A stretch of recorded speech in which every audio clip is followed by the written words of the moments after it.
Əli uca deməkdir. Əli Allahın uca sifətinin yer üzündə təcəssümüdür.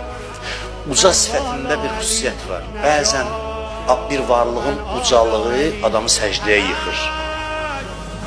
Bəzən isə birinin ucalığı sənin içində olan təkəbbürü qaynadır, üzə çıxardır. Allah əlini buna görə qərar verib ki, öz ucalıq sifətini bəndələrindən biri olan Həzrət Əliyə mərhəmət edir, onun timsalında cəmaatı yoxlayır.